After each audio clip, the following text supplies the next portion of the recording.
Hi friends, இன்றைக்கி நம்ம ஸ்ரீஸ் 50s கிச்சனில் என்ன பார்க்க போகிறோம்னா கருணக்கிழங்கு மசியல். அதுக்கு கருணக்கிழங்கை நல்லா ஊற வச்சு ஒரு அரை மணி நேரம் நல்லா தேய்ச்சி கழுவிட்டு மறுபடியும் உப்பு போட்டு இன்னும் ஒரு அரை மணி நேரம் நல்லா ஊற வச்சு நல்லா தேய்ச்சி கழுவிக்கோங்க. ஒரு 2-3 டைம்ஸ் நல்லா தேய்ச்சி கழுவி எடுத்துக்கோங்க. கருணக்கிழங்கு 3 விசில் குக்கரில் வேக வச்சு இது மாதிரி எடுத்து வச்சுருக்கிறேன். இது இப்போது நம்ம நல்லா ஆற வச்சிட்டோம். இது இப்போ தோல் உரித்து எடுத்துக்க போகிறோம். இந்த தோல் எல்லாத்தையும் பொறுமையாக இந்த மாதிரி எடுத்துக்கலாம். ஈஸியாக வந்துடும் உங்களுக்கு. நல்லா ஆற வச்சுருங்க. குக்கரில் 3 விசில் வேக வச்சுக்கிறேன். கொஞ்சமாக உப்பு போட்டு வேக வச்சு எடுத்துக்கிறேன். கருணக்கிழங்கு நீங்கள் எப்போ கிடைக்குதோ அப்போ வாங்கிக்கோங்க. கண்டிப்பாக இது எப்போ கிடைச்சாலும் வாங்கிட்டு செய்யுங்க. உடம்புக்கு ரொம்பவே நல்லது இது. இந்த கருணக்கிழங்கு நீங்கள் எப்போ வாங்கிட்டு வந்தீங்கனாலும் ஒரு 1 வீக் வீட்டில் வச்சுருந்து அதுக்கப்புறமா சமையல் பண்ணுங்கள். வாங்கிட்டு வந்த உடனேயே செஞ்சீங்கன்னா உங்களுக்கு அரிப்பு, இது நாக்கெல்லாம் அரிக்கும். சில பேருக்குலாம் நாக்கு அரிக்கும்.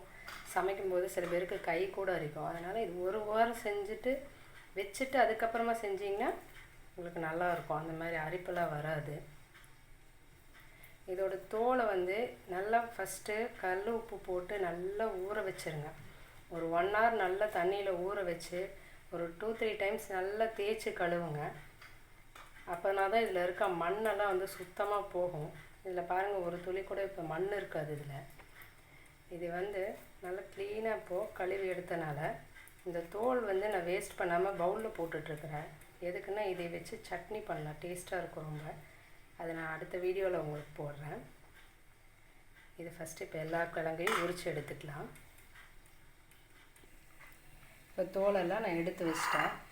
இது அடுத்த நாள் தான் நான் செய்ய போகிறேன். இது பவுலில் போட்டு பாக்ஸ் போட்டு ஃப்ரிட்ஜில் வைக்க போகிறேன். இப்போ நம்ம மசியலுக்கு தேவையான பொருள் என்னென்னு பார்க்கலாம்.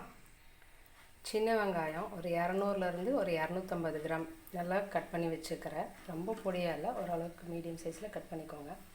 அப்புறம் தாளிக்கிறதுக்கு கடுகு, ஜீரகம், கருவேப்பிலை, சும்மா ஒரு டேஸ்ட்டுக்காக ஒரு 4 வரமிளகாய் கிள்ளி வச்சுக்கிறேன். அடுத்தது சாம்பார் பொடி தேவையான அளவு. நான் இது வீட்டில் ரெடி பண்ண சாம்பார் பொடி தான். கல்லுப்பு. தாளிக்கிறதுக்கு கண்டிப்பாக நீங்கள் இதுக்கு நல்லெண்ணெய் மட்டும்தான் யூஸ் பண்ணணும். அப்போ தான் இதில் டேஸ்ட்டு நல்லாயிருக்கும். நான் புளி அதிகமாக சேர்க்க மாட்டேன். அதனால் தக்காளி ஒரு மீடியம் சைஸில் 6 தக்காளி எடுத்து வச்சுருக்கிறேன். புளி கம்மியாக தான் போடுறேன். ஒரு சின்ன நெல்லிக்காய் சைஸில் ஊற வச்சுருக்கிறேன். அப்புறம் இது நம்ம சாப்பாடு அரிசி களையிறோம் இல்லையா, அந்த தண்ணியில் 2 தடவை நல்லா கழுவி அரிசி க்ளீன் பண்ணிவிட்டு அதுக்கப்புறமா ஒரு அரை மணி நேரம் சாப்பாடு அரிசி ஊற வைக்கிறப்போ அந்த தண்ணி எடுத்து வச்சுக்கிறேன். அதில் தான் இது நான் செய்ய போகிறேன். அந்த டேஸ்ட் ரொம்ப நல்லாயிருக்கும். வாங்க இப்போ எப்படி செய்யலான்னு பார்க்கலாம். நான் இது மண் சட்டியில் தான் சமைப்பேன். ரொம்ப டேஸ்ட்டாக இருக்கும். எண்ணெய் ஊற்றிக்கலாம்.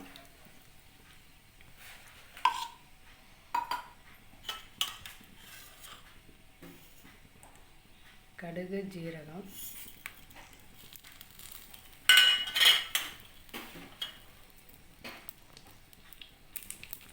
கடுகு பொரிஞ்சோன்னே பெருங்காயம் சொல்கிறதுக்கு மராட்டை. பெருங்காயம் இது கட்டி பெருங்காயம், இது போட்டுக்கலாம்.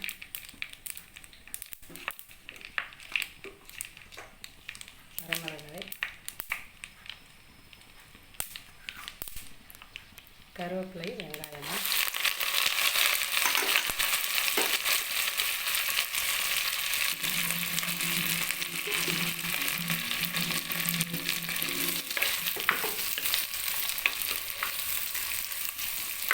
வெங்காயம் கொஞ்சம் வதங்கட்டும்.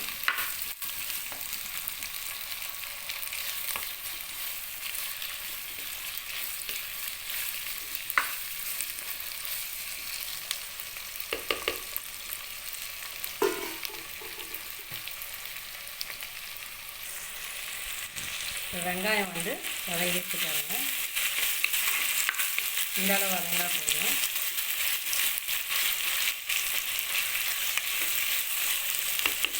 இதில் தக்காளி சேர்த்துக்கலாம்.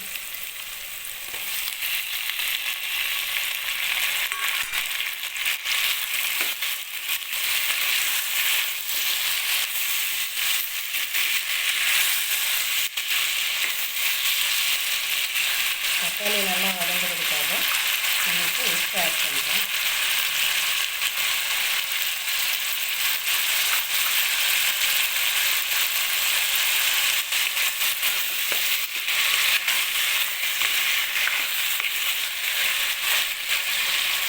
நெக்ஸ்ட்டு நல்லா வதங்கட்டும். தக்காளி வந்து நல்லா மசிஞ்சு வரணும், அந்தளவுக்கு வதங்கட்டும்.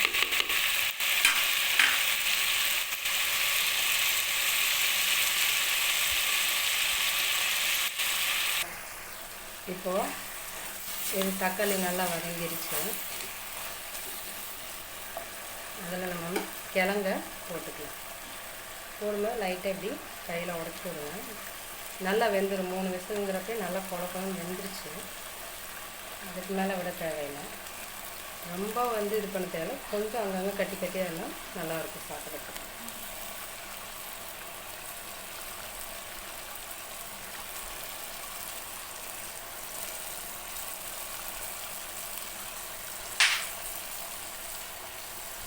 இந்த சாம்பார் பொடியிலேயே வந்து உங்களுக்கு மிளகாய், மல்லி, மஞ்சள் எல்லாமே கலந்துருக்கனால நான் தனியாக மஞ்சள் பொடி அதெல்லாம் எதுவுமே சேர்க்கல.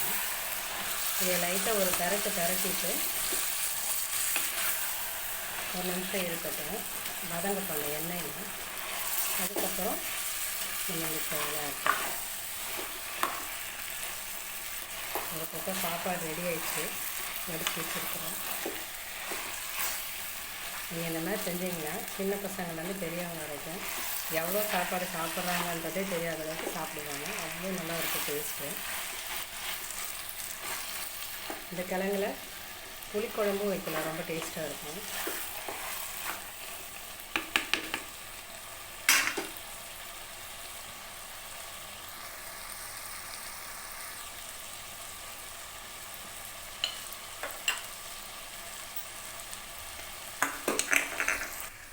நான் இந்த சாம்பார் பொடி வந்து டீஸ்பூனில் 6 டீஸ்பூன் எடுத்து வச்சுருக்கிறேன். இதே சேர்த்துக்கிறேன்.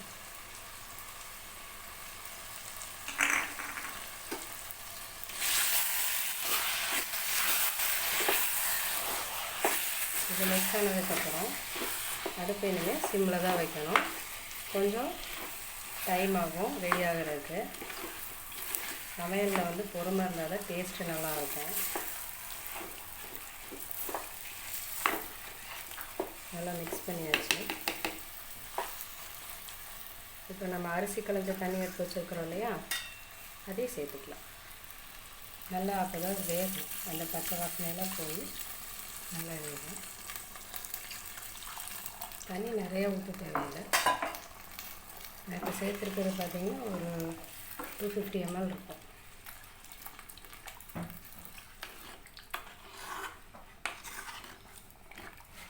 அடுப்பு ரொம்ப ஃபுல்லாகவும் வேண்டாம், ரொம்ப சிம்லையும் வேண்டாம், மீடியமாக வைங்க. கொதிச்சு வரட்டும். இப்போ நல்லா கொதிச்சிருச்சு. நான் ஃபஸ்ட்டு ஊற்றும்போது தண்ணி ரொம்ப தண்ணியாக இருந்தது. இப்போ ஓரளவுக்கு கம்மியாகிடுச்சு பாருங்கள். ஒரு 2 மினிட்ஸ் தான் இருக்கும். இப்போ இந்த டைமில் நம்ம இந்த கரைச்சி வச்சுருக்கிற புளியை சேர்த்துக்கலாம்.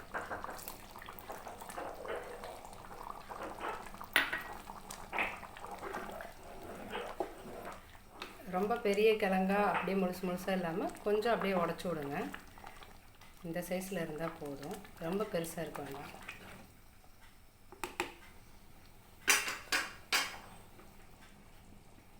அடுப்பை மீடியமில் வச்சுக்கலாம். ஒரு 3 மினிட்ஸ் ஆயிடுச்சு. அடி பிடிச்சிடாமல் அப்பப்போ கிளறி விட்டுக்கணும். கொஞ்சம் டைட்டாக இருக்குது.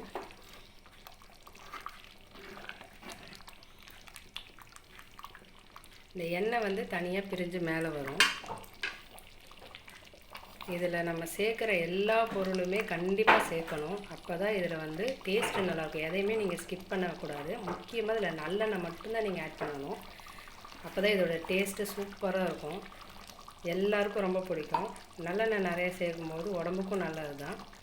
இதில் பார்த்திங்கன்னா ஒரு 200 ml நல்லெண்ணெய் சேர்த்துருப்பேன். கொஞ்சம் தனியாக எடுத்து வச்சுருக்கிறேன். இது வந்து லாஸ்ட்டாக அதில் மேலே ஊற்றி விட்டோம்னா அந்த வாசனை வந்து நல்லாயிருக்கும், ஃப்ளேவர் நல்லா கிடைக்கும். இன்னும் ஒரு 2 மினிட்ஸ் நல்லா கொதிக்கட்டும். இந்த அளவு சிம்லேயே வைங்க, இது அப்போல்லாம் அடி பிடிக்காது. கொஞ்சம் அதிகமாக வச்சிட்டிங்கனாலும் சீக்கிரம் அடி பிடிச்சிடும், டேஸ்ட் மாறிடும்.